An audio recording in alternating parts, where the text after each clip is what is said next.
The culmination of Transcendental Qabala, and really the culmination of perichoresis itself, is eschatology. So in other words, the aim of this project is to create a vision of heaven. Not really to create it exactly, but to channel it. So it's something that sort of comes from God, but it requires a sort of unique exercise of individual faculties and talents to create it, and to participate in it coming into being, to sort of give it material specificity or whatever. And what I mean by a vision of heaven, abstractly, just what I mean by a vision of heaven, regardless of like the content of the vision, is that it would be a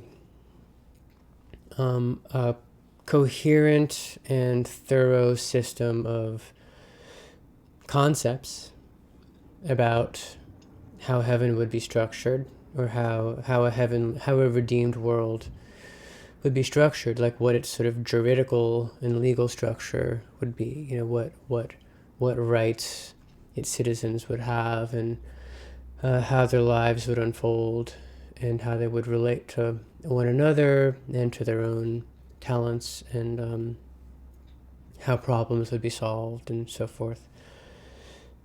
So to have a system of concepts that is coherent in a certain sense, that defines heaven, and then also to have a sort of musical, I don't want to say representation, because music is not representational, but a musical analog, a musical mock-up, so to speak, of the experience of living in heaven. So music that sounds like heaven, or that sort of feels like heaven. Music that makes you feel the way that the heaven that is described in the system of concepts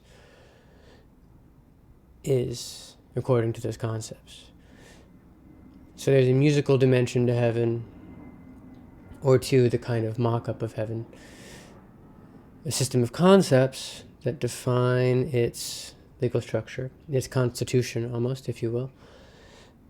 And then there is a dramatic element, where basically something like, so it includes a visual representation of heaven, sort of what heaven looks like and seems like, and that's where, I guess, sort of sculptural or visual diagrammatic works come into play, and as well as, I mean, kind of any type of architectural or visual art kind of counts as this. So especially including dramas, because heaven involves a kind of collective understanding of the meaning of history in a way. So heaven includes a sort of cosmogonical narrative, and a sort of an understanding of the labor of history from the perspective of what history is giving birth to, having been born, So it's a perspective that we don't have yet, that we're not capable of yet, because we're still living in this kind of primitive mode of production compared to heaven, which is capitalism, ruled primarily by what I call the ARMISTICE of VARIZEN, but also ruled by URIZEN and URIL as well. Those are two of the other armistices.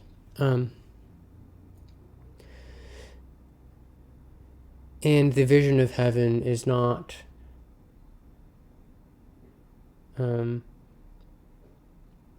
goal is not just to conceive of what heaven will look like, but then also to conceive of how to eminently make use of materials available in the present world in order to direct one's energy towards the birth of heaven, as opposed to allowing it to be captured by the ideological forces that, for the most part, structure and animate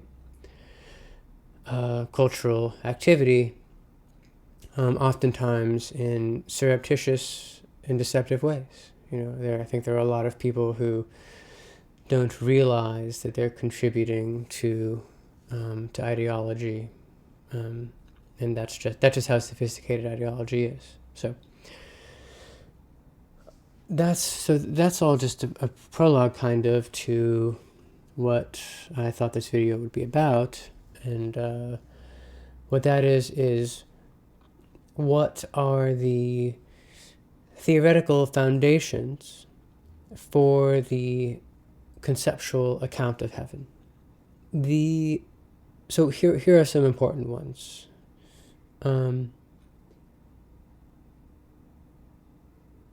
Marxism, Nietzscheanism, and psychoanalysis, and the philosophies of Hegel and Schelling.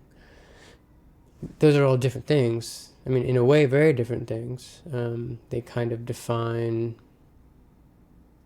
a kind of range of almost opposed possibilities within a certain horizon of thought, but they're still all occupying the same horizon of thought, which is post-romantic / modern thought.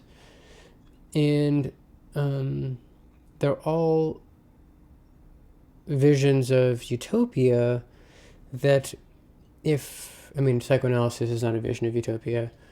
And it's a stretch to say that Nietzsche's philosophy is a vision of utopia, but it is a vision of a new era for civilization. But what's interesting about Nietzsche is that he believes that this new era is something that humans actually won't get to participate in. And there's this,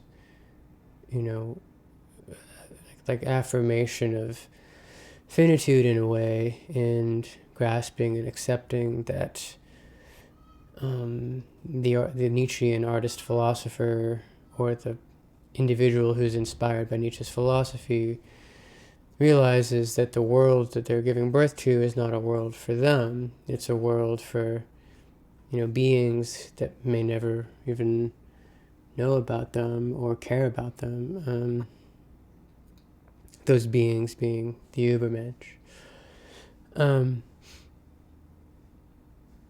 So that was kind of an aside in a way, but I'm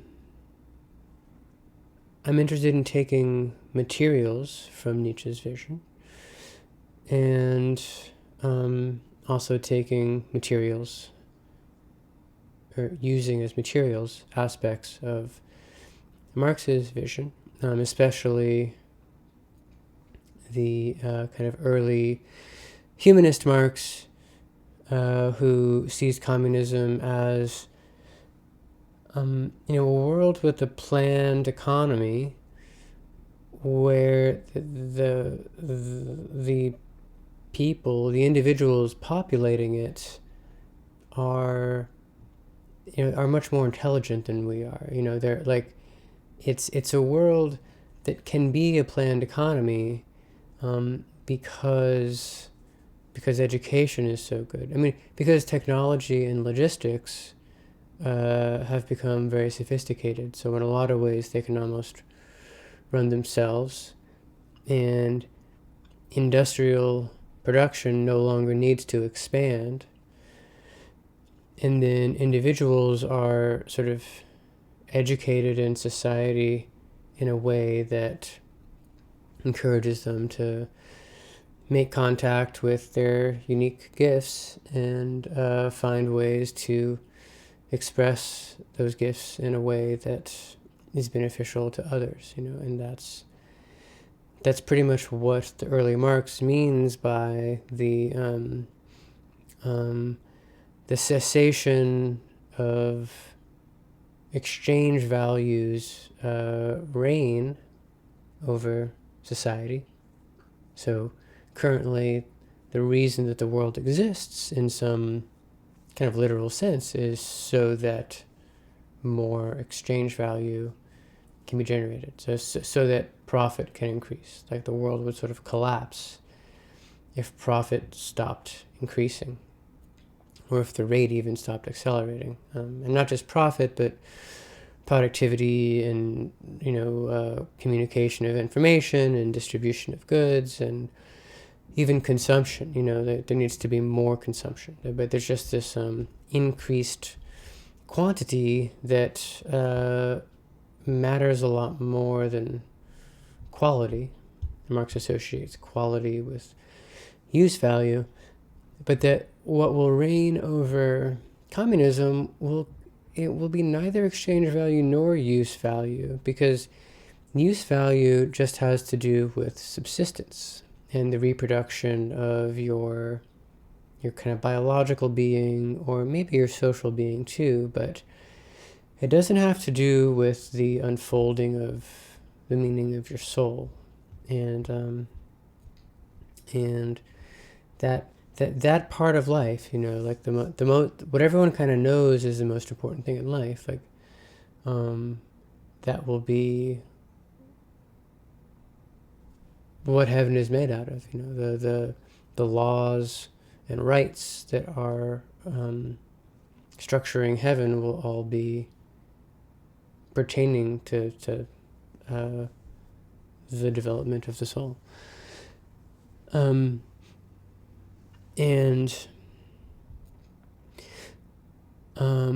So I briefly covered Nietzsche and Marx. And then there is psychoanalysis. Psychoanalysis is, of course, very influenced by Nietzsche, but I guess the way I'll put this is, well, I'll mention Klosowski, Pierre Klosowski, mostly because I've been reading him most recently. I've been reading his book called Living Currency. And he's part of a whole current in French thought that were very interested in uniting Marx and Freud, and in a number of ways. So first of all, of sort of conceiving of capitalism itself as a kind of collective unconscious, but not in a kind of mystical Jungian sense, more in a brutal, beyond the pleasure principle, death drive sense. So there's this idea that you have your superstructure, where there's sort of social norms and legal and juridical relations and ideologies, and then you have your substructure, which is the economy itself, where productive force is actually driving things, and driving itself to expand. But that's not the bottom. Beyond that is what you might call an infrastructure, which is libidinal. That there is a sort of pressure valve of waste or sort of destruction, a destruction that is at the same time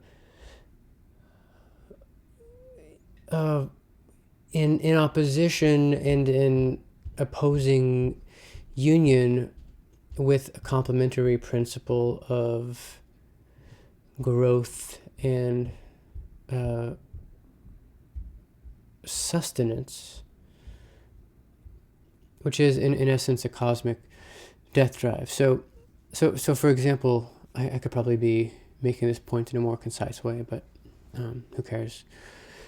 So, for example, Klosowski sees capitalism as, on the one hand, continuous with the sort of almost biological imperative of the human species to go on surviving, but in being so systematic in working with sort of labor and the organization of time and industrialization and all these features of industrial capitalism that we know so well, it's perverting and transforming human nature. So it's actually killing humanity, at least in terms of a certain sense of that term. But it's doing for the sake of humanity's survival, actually, or its increased power, which is ultimately for the sake of its survival, for it to kind of become stronger and stronger. And so Klosowski likes perversion. He likes using the idea of perversion to describe capital.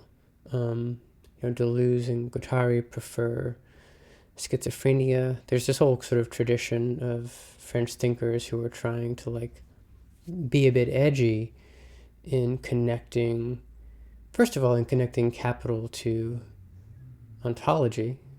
So the idea that the nature of being is the nature of capitalism, and then connecting that to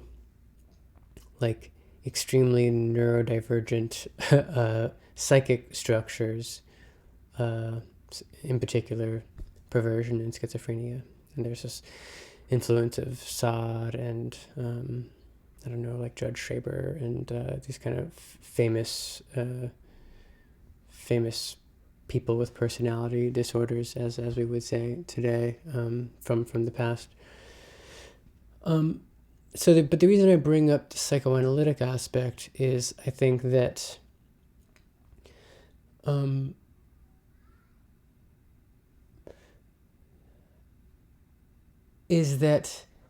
the passage from industrial capitalism to communism has to involve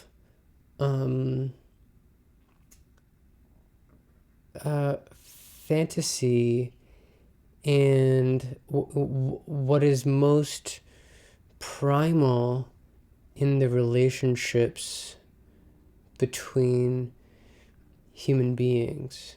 And so we're not going to understand what communist Übermensch heaven will be unless we understand the kind of psychic economy that exists in relationships between people. And I'm thinking of things like parasocial relationships, between cultural figures of various kinds and their audiences. And the meaning of romantic love in our time, and the meaning of identification with various tribes along political lines, along lines of gender,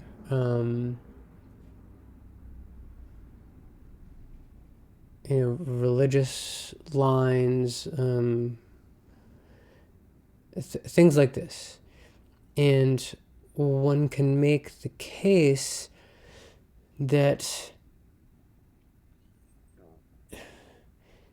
if heaven is a world where money is no longer God, then there has to be a mode of exchange that isn't monetary. And Klosowski has this very interesting idea that the mode of exchange is what is exchanged are souls, basically. That humans are money. And he makes it sound very edgy because it keeps sounding like prostitution. Not that there's anything wrong with prostitution, at least in a lot of contexts.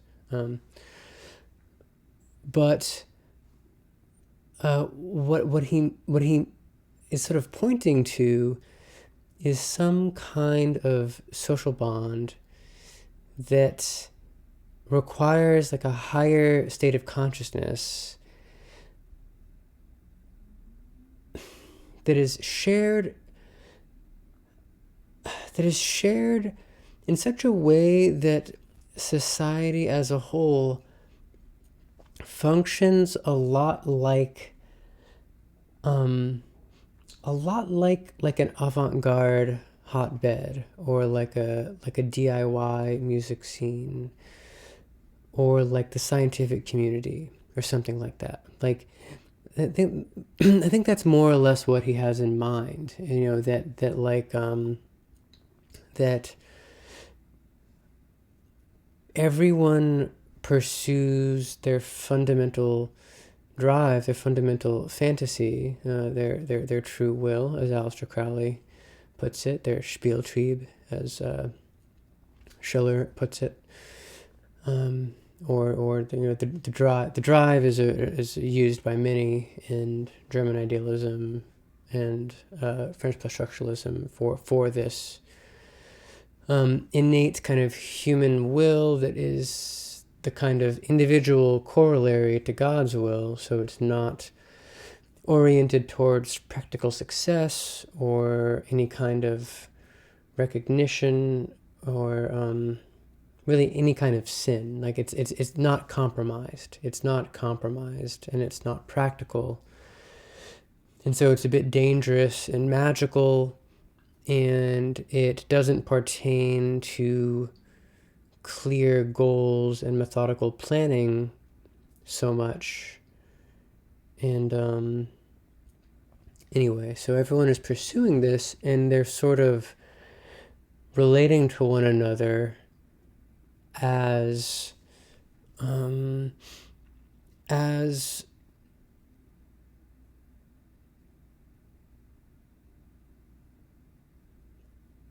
I almost want to say materials for that pursuit. And that is almost what I mean. You know, they like ultimately say, you know, the way that maybe you fall in love with someone, and it's because that person is like your anima, and you discover something within yourself in your sort of pursuit of that relationship. And then maybe it doesn't work out, but both of you have kind of learned something new about who they are or who they're not or whatever. But the thing is that it doesn't count if it's done cynically. You know, it's like, and this is a very psychoanalytic kind of thing to say, you know, it's like you really sort of have to be hook, line, and sinker in pursuit of what truly feels real, in order to kind of dash yourself against the rocks of who you really are, what your limitations really are, or whatever, and then you sort of wake up from a particular sort of phantasmatic configuration, and then a new one forms, and that's maybe this somewhat acephalic process, but it also seems to be teleological in a strange way too. And so when we talk about value, you know, so it's sort of like the value that replaces exchange value is the value that a person places on their own fantasy. So it's not correlated to the amount of labor that was required to make something. It's incommensurable. You know, it's fundamentally, everything is incommensurable. Anyway, I think I sort of spoke on that dimension of things for a longer amount of time than I really meant to, but and that's not all there is to the psychoanalytic dimension of my vision of heaven, but that's so. So there's one theoretical foundation that is not just Klosowski, but also Bataille and Deleuze and Lacan, and that whole sort of world of Freudian, Hegelian Marxists. And then there's a sort of Nietzschean angle that's very related to that, but different in certain ways. But then finally, there is, I mean, of course, there is actual eschatology. So the work of theologians, I think the most interesting theologians tend to be the ones who are pre-modern. I'm especially interested in the eschatology of Mullah Sadra and the vision of heaven that is proper to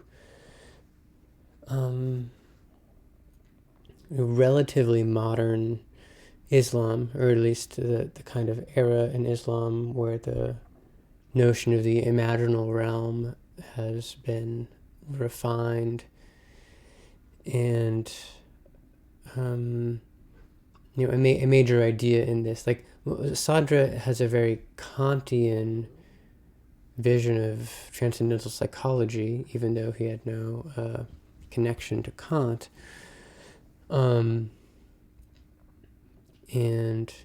But anyway, there are these ideas that that we will have bodies, but they'll be imaginal bodies, and the physical world as we know it won't have the autonomy that it seems to, right, or that it does right now. So we will live in a physical world, but it will behave more, basically, and we can pursue our aims in the way that we already kind of know would be best. And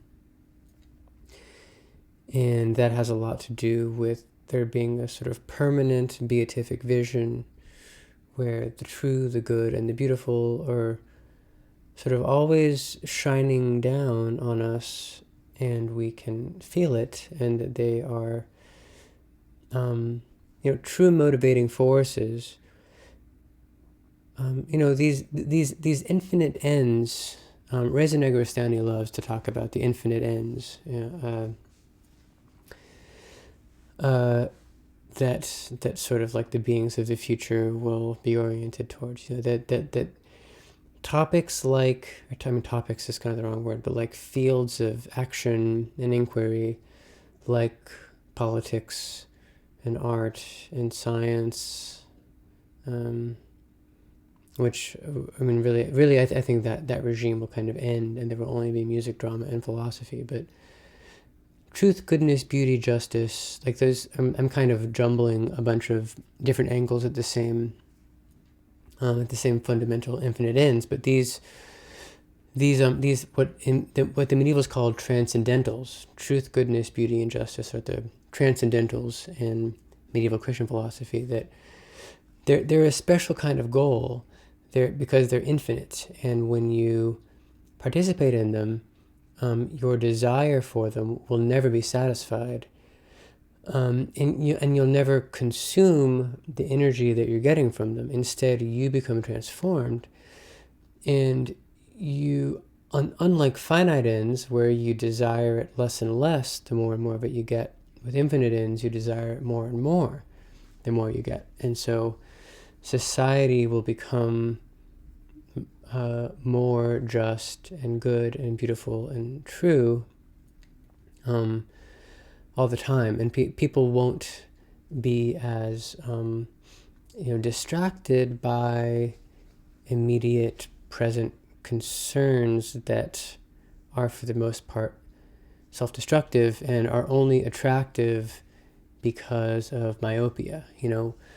Most people aren't really thinking about